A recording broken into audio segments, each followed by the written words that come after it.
O conto Johnny, o prisioneiro de si mesmo, de Lupin Leonês. Eu observava o cômodo cinza que me aprisionava, como venho fazendo há dias, e na mesma parede por onde entregavam as refeições, outra abertura surgiu. É um sonho? Olá, Sr. Johnny. Da porta, um homem de terno me cumprimentou. Imagino que pela sua expressão, esteja se perguntando por que entrei aqui sem antes fazê-lo dormir? Essa voz... é da mesma pessoa que às vezes falava comigo de algum canto da sala. Eu sabia, exclamei em baixo tom. Por isso eu acordava e algumas coisas estavam mudadas. Semicerrei os olhos encarando-o. Compreendo. Ele ergueu a mão como se dissesse para eu não falar. Abri essa exceção porque tenho um acordo feito com... Gabou-se com um sorriso. E outra pessoa entrou na sala. Um homem com chapéu passou na frente dele e, ao tirar o acessório da cabeça, disse: "Contente em me ver, irmão?" "John!" Meu coração acelerou e um pico de inquietação iniciou. Nesse instante, as luzes piscaram. "Irei deixar vocês resolverem as pendências." O homem de terno virou-se para sair. Parou abruptamente. "Não esqueça do nosso acordo, John." Retirou-se em seguida. A porta fechou e não ficou visível, mas a localização dela estava gravada em minha memória. "John, já sentiu como se tivesse duas personalidades?" Me aproximei dele. "É exatamente por isso que está aqui, meu irmão." Debochou. "Numa sala escondida, no Asilo São Bento. Um lugar esquecido." Falou quase que num sussurro. "Você é dos piores idosos, mas também um dos mais misteriosos desse tempo." Ele me encarou. "Não envelheceu como os outros. Tem muita disposição e, apesar de estar nesta sala," contemplou as paredes cinzas ao redor. "Ainda não enlouqueceu." Eu apenas escutei, enquanto os meus olhos fixaram-se nos dele. Dei um sorriso que parecia ter vindo do oculto da minha alma. Um sorriso sincero, cheio de esperança e maldade. John ficou em silêncio, sem se mover. Então apontei o dedo indicador e falei: "Escuta, irmão, eu nunca estou sozinho." Senti a inquietação aumentar. "Eu fui colocado aqui por um traidor, alguém que me conhecia muito bem." Dei as costas a ele. "Eu sei que foi você, John." Elevei o tom da voz. Minhas mãos tremiam e a respiração estava acelerada. Eu imaginei que soubesse. "Diga o que você realmente quer!" Gritei ao virar-me para ele. "Conte por que depois de anos resolveu aparecer." As luzes piscaram outra vez. "Serei direto", sussurrou. "Preciso da sua ajuda." Ele olhou para os cantos do teto. "Porém, ninguém deve saber." "Você acha mesmo que eles não estão nos vendo ou ouvindo?" Falei, reparando na preocupação dele. "Tenho um acordo com o diretor daqui." Hesitou por instante e, após respirar fundo, prosseguiu. "Irei entregar algumas das relíquias que encontramos quando éramos responsáveis pelo museu dos nossos pais. Tivemos tanto trabalho para consegui-las." Passei as mãos sobre o cabelo. "E agora que finalmente sabemos a nossa origem, você vai trocar as relíquias dos deuses por..." Senti meus caninos crescerem. "Podemos dar um jeito nisso, se você me ajudar a..." John sorriu. "A arrancar o coração dele." Fiquei em silêncio, tentando conter o ser dentro de mim para libertá-lo no momento certo. "Anda, Johnny, não temos tempo", disse agitado. Ele desligou as câmeras antes que eu entrasse. "Assim ninguém saberá o que houve aqui." "Por que você quer o coração dele?" Me aproximei. John me encarou e balançou a cabeça em negação.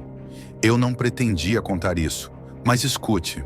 Seus olhos tornaram-se amarelados e seus dentes cresceram e ficaram afiados.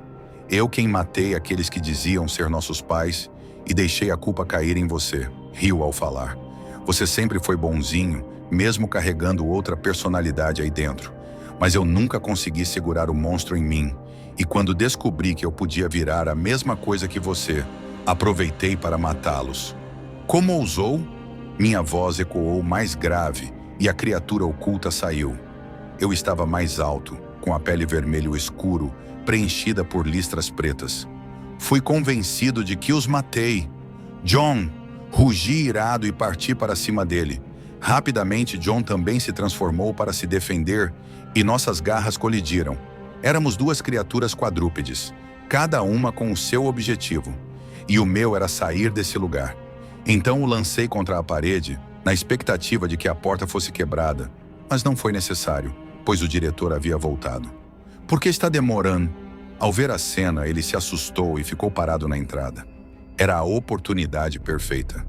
Pulei por cima do John quando o mesmo tentou acertar o meu rosto. Caminhei até a porta e encarei o homem nos olhos. Fiquei paralisado por um momento, então entendi. Ele era um mago, por isso o John queria o coração. Está escrito nas lápides que encontramos que quem comesse o coração de um mago poderia enfrentar até mesmo os deuses. E se alguém pudesse realizar tal feito, deveria ser eu. Chegou numa boa hora. Ergui uma das minhas garras e perfurei o corpo dele, arrancando do seu peito a fonte da sua vida e poder. John me golpeou nas costas, tentando tomar o coração das minhas garras, contudo, rapidamente o mastiguei. Senti no mesmo instante que algo estava acontecendo, enquanto saboreava aquele valioso pedaço de carne. Em seguida, sem hesitar mais, corri para longe da sala. Ao me encontrar num corredor escuro, escutei vozes, então me choquei com umas das paredes e saí num salão onde estavam reunidos vários idosos. Alguns gritaram, outros ficaram estupefatos. Eu estava a alguns passos da liberdade, mas meu instinto animal desejava matar.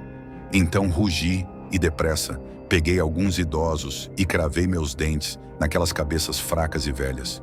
Também era prazeroso decapitá-los, perfurá-los e arrancar membros dos seus corpos.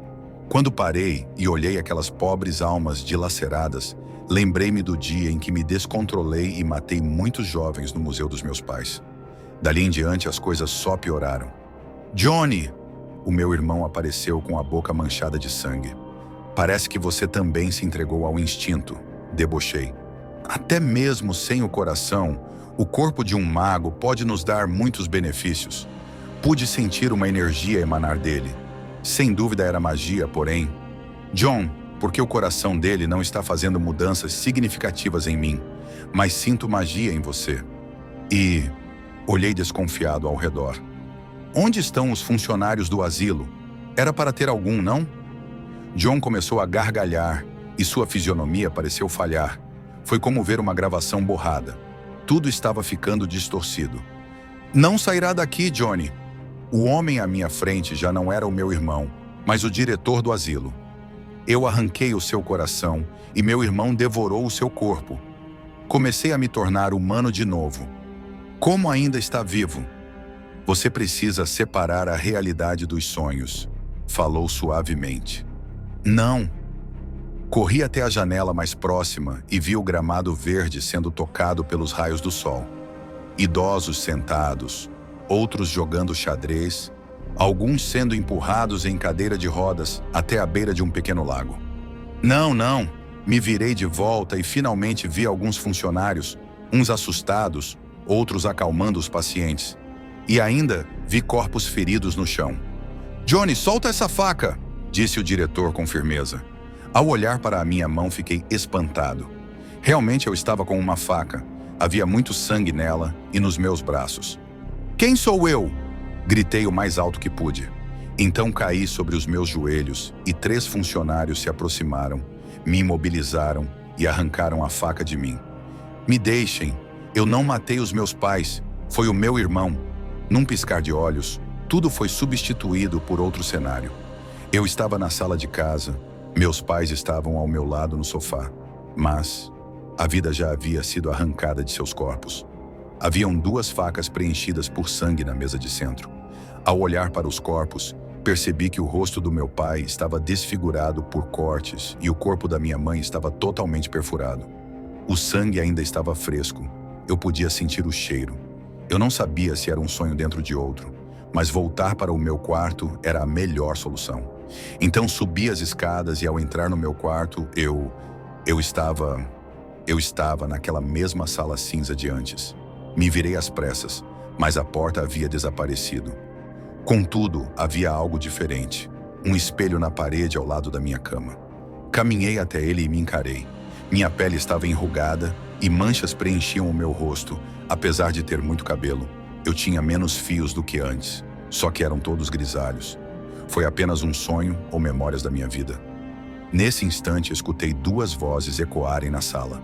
Ele está começando a lembrar. O que faremos, Merlin? Mantenha-o em observação e não conte a ninguém sobre essa sala do asilo. Se assim for, continuarei a bancar o local no que for necessário. E quando ele lembrar que tem origem divina, será mais fácil para mim descobrir onde está escondido o meu coração. Maldito! Bati a cabeça repetidamente contra o espelho. Eu estou ouvindo! Por um instante, entre as rachaduras do espelho, vi os meus olhos se tornarem amarelos, como daquela criatura. Estou velho, mas não louco, suspirei. Eu vou matar vocês! Gritei tão alto que minha voz ecoou como de uma fera. Siga o Lupin nas redes sociais para ler e ouvir mais histórias.